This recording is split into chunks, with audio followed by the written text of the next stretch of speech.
Tu as sans doute déjà entendu dire que la paix est un état d'esprit, un objectif lointain à atteindre. Mais si je te disais que cette croyance est la raison même pour laquelle tu ne la trouves jamais? Et si, au lieu de la chasser, il fallait juste la choisir, ici et maintenant? Pendant trop longtemps, on t'a appris à croire que ta valeur, ton bonheur et ton calme dépendent des conditions extérieures, la validation, la réussite, l'absence de chaos. Je vais te révéler aujourd'hui pourquoi cette façon de voir les choses est un mensonge épuisant qui te vole ton énergie vitale. Ce n'est pas une question de tout quitter pour t'asseoir sous un arbre. C'est une affaire de conscience et d'attitude intérieure, une sagesse puissante, souvent associée à la voie bouddhiste, que toute femme peut activer. Ce que tu vas découvrir dans les prochaines minutes, c'est le secret pour devenir inébranlable, peu importe les tempêtes que l'univers t'envoie. Tu verras comment le lâcher-prise devient ton plus grand pouvoir, comment l'impermanence est ta liberté, et comment transformer ta douleur en une source profonde de compassion. Crois-moi, si tu appliques ces principes, ta vie ne sera plus la même. Alors, arrête de chercher ta paix à l'extérieur, car elle est en toi, attendant d'être choisie. Je t'invite à plonger avec moi dans cette exploration. Reste jusqu'à la fin pour découvrir le choix fondamental que tu dois faire chaque jour. Avant de commencer cette transformation, dis-moi juste, commente de quelle ville tu m'écoutes pour que je sache où cette sagesse rayonne aujourd'hui. C'est parti pour le voyage. Il arrive un moment crucial dans la vie de chaque femme, un véritable déclic où l'on réalise que cette quête incessante d'approbation et d'alignement avec le monde extérieur est au fond une source inépuisable de souffrance. C'est l'instant précis où votre conscience prend le dessus, murmurant que la véritable quiétude ne s'achète pas avec des compromis, ni ne se trouve dans le regard des autres. C'est une révélation profonde, ancrée dans la sagesse bouddhiste. La paix n'est pas un luxe, mais une nécessité vitale, le fondement même de votre existence. Quand on arrête de s'accrocher à l'idée que les circonstances doivent être parfaites pour être bien, on cesse de nourrir, sans le savoir, la machine de l'anxiété et de l'agitation mentale. Vous savez, cette impression que si tout le monde autour de vous est calme, alors vous le serez aussi, c'est l'inverse qu'il faut comprendre.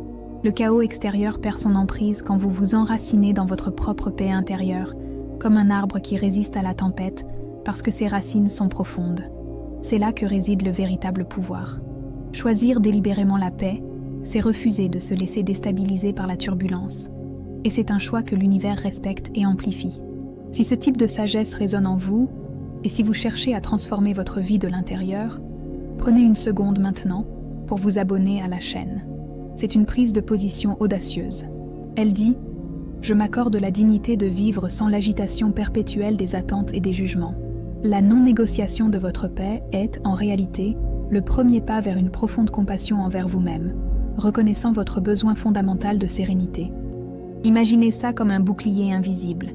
Il ne repousse pas les difficultés, car elles font partie de l'existence, mais il vous permet de les traverser sans vous faire emporter. Ce calme est votre ancre, votre refuge sacré, et il ne dépend d'absolument rien d'extérieur. C'est l'essence même de la voie bouddhiste. La souffrance est causée par l'attachement. Se détacher de l'illusion que votre paix se trouve dans le contrôle des événements ou des personnes est la libération ultime. C'est un retour à la simplicité de l'être.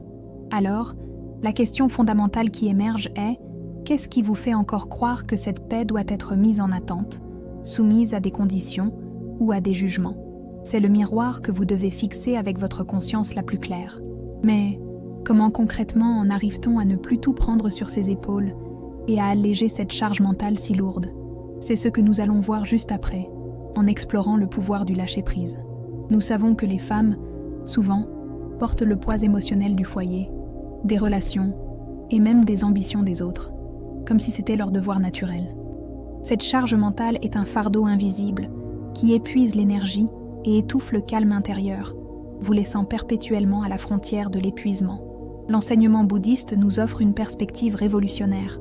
Lâcher prise n'est pas un signe de faiblesse ou d'abandon, bien au contraire, c'est un acte suprême de sagesse. C'est reconnaître, avec une conscience aiguë, ce qui relève de votre responsabilité et ce qui appartient de droit à l'autre. Souvent, on s'accroche à des situations, des ressentiments ou des attentes qui ne sont plus les nôtres, par peur du vide ou de la confusion. Lâcher prise, c'est comme vider un sac à dos trop lourd. On ne jette pas la carte ni la gourde, mais les pierres inutiles ramassées en chemin.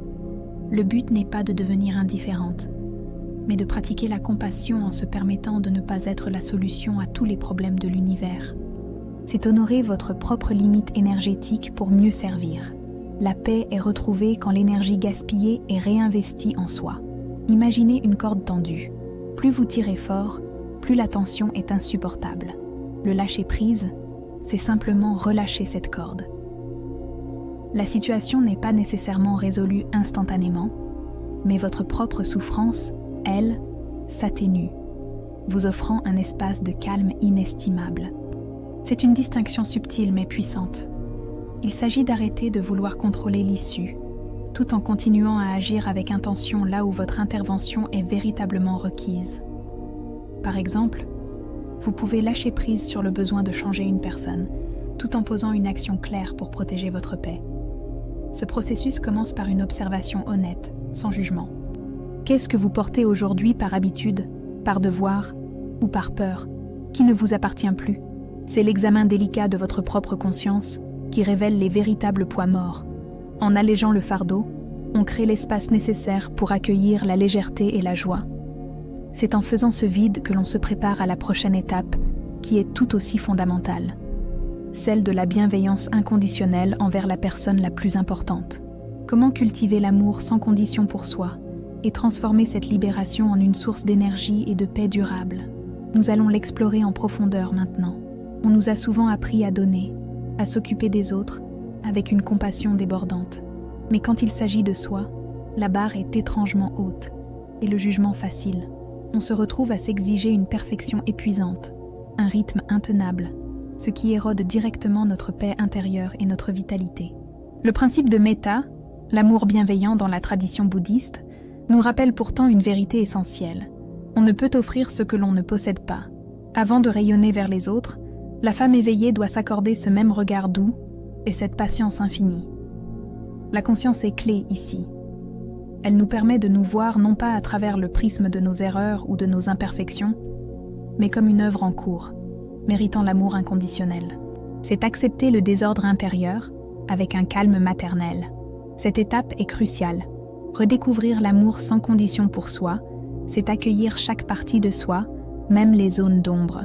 Si ce message vous touche et que vous ressentez déjà un début de paix, merci de liker cette vidéo maintenant. Ça aide à diffuser cette sagesse. C'est là que la pratique devient tangible. Au lieu de vous gronder pour un faux pas, essayez d'adopter la voix d'une amie sage, d'une mentor qui dirait « C'est humain. Que puis-je faire pour alléger ta peine ?» Cultiver la bienveillance, c'est s'offrir le même respect que vous offririez à un trésor inestimable. Votre être, votre place dans l'univers, n'a pas besoin de justificatif. Il suffit d'être, avec ce mélange magnifique de force et de fragilité. C'est un antidote puissant contre l'autocritique. Dès que la petite voix jugeante s'élève, faites-lui face avec compassion et redirigez l'énergie vers le calme et l'acceptation. On ne cherche pas à effacer l'imperfection, on apprend à vivre avec elle en paix. En faisant cela, vous libérez une quantité phénoménale d'énergie gaspillée à la lutte interne et vous devenez une source de paix bien plus stable pour votre entourage. L'amour de soi n'est pas égoïste, il est fondamental. Mais comment maintenir ce calme et cette douceur quand le monde extérieur, avec son bruit incessant et ses exigences, menace de tout emporter? C'est ce que nous allons découvrir dans le point suivant, en trouvant la sérénité au milieu de l'agitation. Votre vie est probablement pleine d'obligations, de relations exigeantes et du vacarme incessant du monde. On croit souvent, à tort, que pour trouver la paix, il faut s'isoler dans un endroit désert. Mais la véritable sérénité se trouve dans votre capacité à générer un calme intérieur, peu importe l'agitation autour. Le bouddhisme propose une solution, non pas en fuyant le bruit, mais en changeant la façon dont votre conscience y réagit. Il s'agit de développer cette qualité qu'on appelle mindfulness, ou pleine conscience, une attention délibérée et sans jugement porté au moment présent. Même au milieu d'une journée chaotique, vous pouvez vous accorder une micro-pause de 3 respirations. Fermez les yeux pour une seconde. Ancrez-vous dans la sensation de l'air qui entre et qui sort. C'est un point de retour immédiat à votre paix. Imaginez votre esprit comme le ciel et les bruits comme les nuages qui passent. Le ciel, lui, reste immuable. En méditation, on apprend à observer les bruits, le téléphone qui sonne, le trafic, sans les juger ni s'y accrocher, comme des phénomènes qui traversent simplement l'univers de votre perception. Cette pratique n'a pas pour objectif de vider l'esprit. C'est un mythe. Elle sert à ne plus se laisser emporter par le flot de pensées et d'impulsions qui naissent des distractions. On développe une compassion pour notre esprit qui s'agite et on le ramène doucement à l'ancre de la respiration. Un exercice simple à faire même en marchant. Concentrez-vous sur la sensation de vos pieds qui touchent le sol. Chaque pas devient alors un moment de pleine conscience, une petite oasis de calme dans votre parcours. C'est votre secret pour rester centré. Si vous avez 1 minute, essayez de vous concentrer uniquement sur les sons lointains, ceux qui sont en arrière-plan, en notant leur tonalité sans les nommer. Vous verrez, cette simple observation crée une distance salvatrice, une rupture du lien automatique de la réactivité. Cette capacité à rester sereine dans la tempête est la définition même de la force intérieure. C'est l'ultime expression de la paix choisie. Vous n'avez pas besoin de contrôler l'extérieur, juste votre réaction à celui-ci. Mais pour que ce calme tienne dans la durée, il y a une autre pratique essentielle à maîtriser, celle de savoir dire « non » avec amour. Comment poser des limites claires et les maintenir sans culpabilité? C'est le secret que nous allons percer ensemble maintenant. Le désir d'être aimé, d'être utile ou de maintenir l'harmonie pousse souvent les femmes à dire « oui » là où leur cœur et leur énergie hurlent « non ». Céder constamment sur vos limites est une érosion lente mais certaine de votre paix intérieure, menant inévitablement au ressentiment. Dans la sagesse bouddhiste, poser une limite claire n'est pas un acte de rejet ou d'égoïsme, mais une expression pure de compassion, d'abord pour soi et ensuite pour l'autre. C'est faire preuve d'une conscience authentique de ses propres besoins et capacités. C'est apprendre à honorer sa vérité intérieure, à respecter l'espace sacré que vous occupez dans cet univers. Quand vous dites « non » à ce qui vous draine, vous dites en réalité un « oui » retentissant à votre propre intégrité et à votre calme. La clé est la manière. Vous pouvez dire « non » avec douceur et fermeté, en expliquant simplement que vous n'avez pas l'énergie ou le temps pour cela en ce moment, sans justification excessive. Avez-vous déjà remarqué à quel point le fait de vous justifier affaiblit votre limite? Commentez le mot « limite » juste en dessous pour m'indiquer que vous saisissez l'importance de ce concept. Une limite bien posée est un cadeau, car elle enseigne aux autres comment vous traiter avec respect et préserve la qualité de votre relation. C'est souvent moins douloureux de décevoir quelqu'un pour un instant que de se décevoir soi-même à long terme. Imaginez que votre énergie soit une batterie. Lorsque vous dites « oui » à tout, la batterie se vide rapidement. Poser des limites revient à installer un régulateur de charge qui garantit votre niveau de paix et votre calme durable. La clarté est l'allié de la compassion. Être ambigu par peur de blesser ne fait que créer une confusion et une attente qui mèneront à une souffrance plus grande plus tard. C'est une forme de malhonnêteté, même si l'intention est bonne.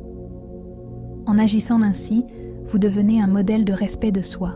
Votre capacité à dire « non » avec amour devient une source d'inspiration pour ceux qui vous observent, leur montrant qu'il est possible de choisir la paix avant le besoin d'être agréable. Mais pour que ces limites tiennent, il faut accepter une autre vérité fondamentale de l'existence, le fait que tout est en mouvement. Comment gérer les inévitables changements que ces limites vont entraîner?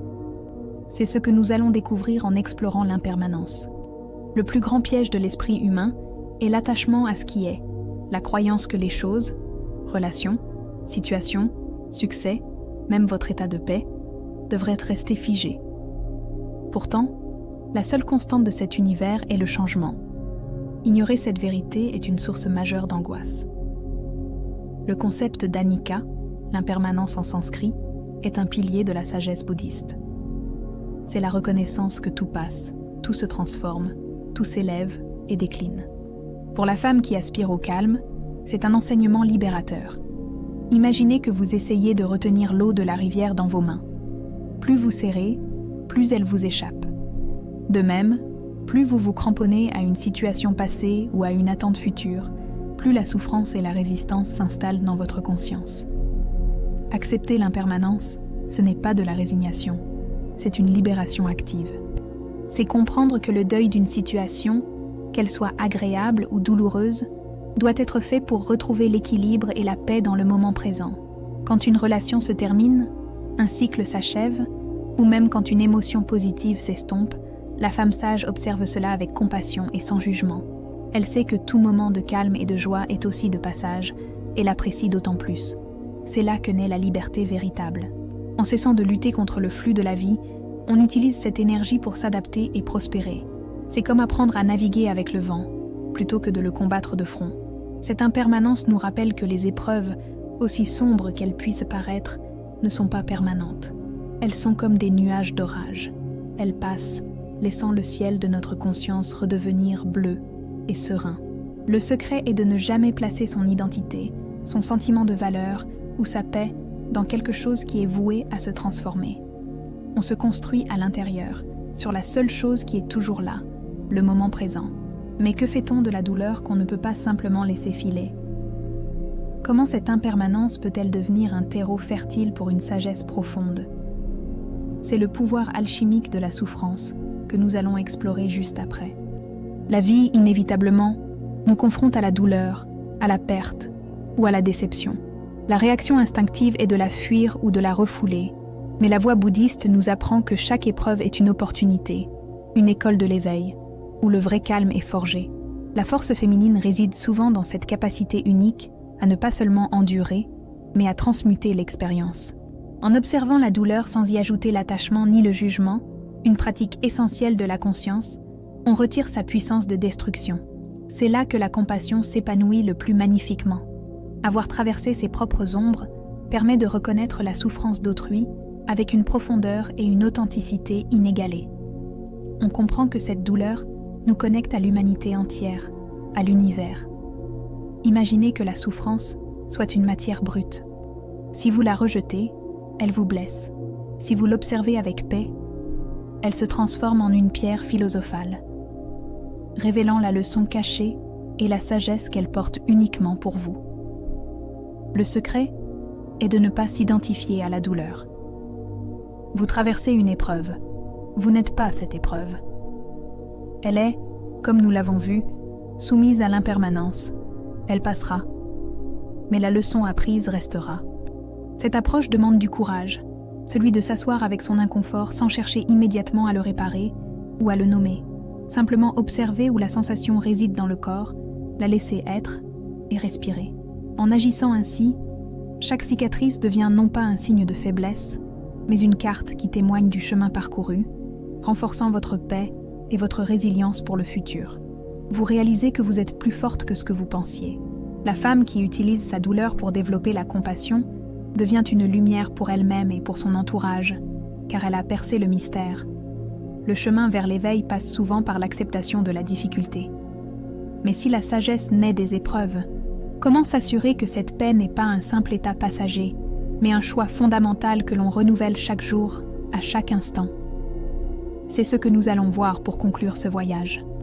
Il est tentant de penser que la paix est un état final, une destination que l'on atteint après avoir surmonté toutes les épreuves. La vérité, c'est qu'elle n'est pas un lieu où l'on arrive, mais un choix, une pratique vivante que l'on doit renouveler à chaque lever de soleil et à chaque instant de l'univers. La véritable sagesse est de comprendre que notre esprit, par nature, est agité. Le chemin n'est pas de l'arrêter, mais d'apprendre à revenir à soi. C'est l'essence même de la pleine conscience. Revenir inlassablement au moment présent, l'unique réalité. Cette pratique se manifeste par le retour constant à la respiration.